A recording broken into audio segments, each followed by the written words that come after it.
నెత్తిమీద పడే పిడుగు ఎప్పుడు పడుతుందో తెలీదు.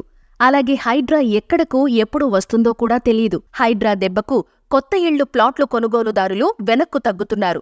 ఇళ్లల్లో ఉన్నవాళ్లు ఎప్పుడు హైడ్రా బుల్డోజర్ వస్తుందోనని హడలిపోతున్నారు. ఈ మధ్యకాలంలో 2 తెలుగు రాష్ట్రాల్లో మార్మోగుతున్న పేరు Hyderabad disaster response and assets monitoring and protection. సింపుల్గా చెప్పాలంటే హైడ్రా. దీని పేరు వింటే అక్రమార్కుల హార్ట్ బీట్ డబల్ అవుతోంది. చెరువులు, కుంటలను కబ్జా చేసి కట్టిన భారీ బిల్డింగులు, అపార్ట్మెంట్లను నిట్టనిలువున నేలమట్టం చేస్తోంది. ట్విన్ సిటీస్లో ఆక్రమణకు గురైన చెరువులను పరిరక్షించడం, వాటిల్లో వెలిసిన అక్రమ కట్టడాలను కూల్చివేయడానికి ప్రత్యేకంగా హైడ్రా వ్యవస్థను తీసుకొచ్చింది తెలంగాణ ప్రభుత్వం. అదనంగా 3000 మంది సిబ్బందిని దీనికి కేటాయించింది.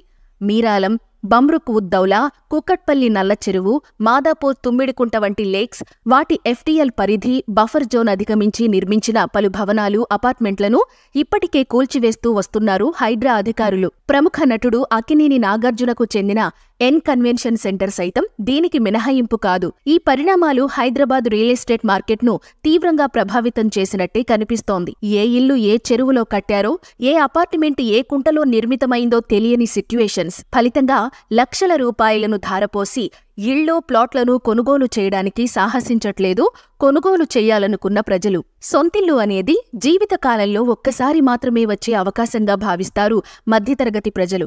లక్షల రూపాయలు పెట్టి కొన్న ఇంటికి ఈఎంఐలు కట్టడానికే సగం జీవితం అయిపోతుందనే భావన సహజంగానే వారిలో ఉంటుంది. ఇల్లు, ఫ్లాట్ కొనాలనే కోరిక, చేతిలో చాలినంత డబ్బులు ఉన్నా కూడా ఇప్పుడు ముందుకు రావట్లేదు. దీనికి కారణం హైడ్రా చేపట్టిన కూల్చివేతలేననే అభిప్రాయం ఉంది.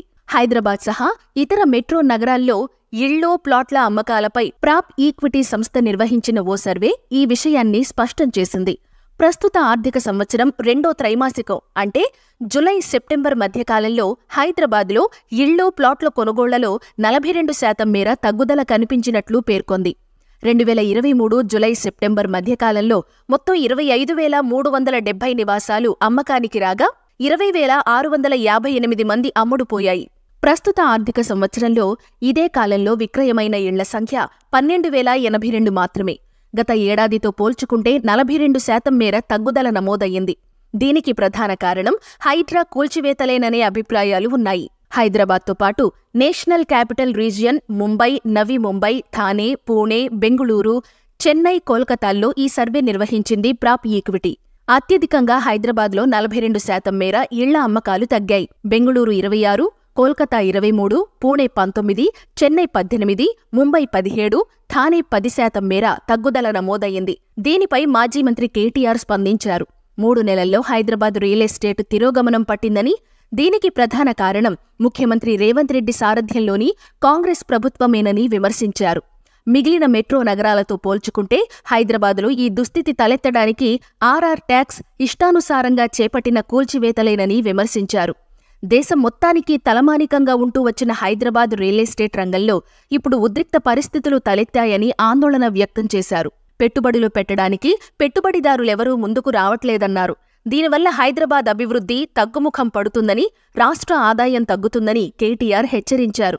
అయితే హైడ్రా వల్ల మున్ముందు విపత్తుల నుంచి రాష్ట్రాన్ని కాపాడుకోవచ్చనేది ప్రభుత్వం మాట.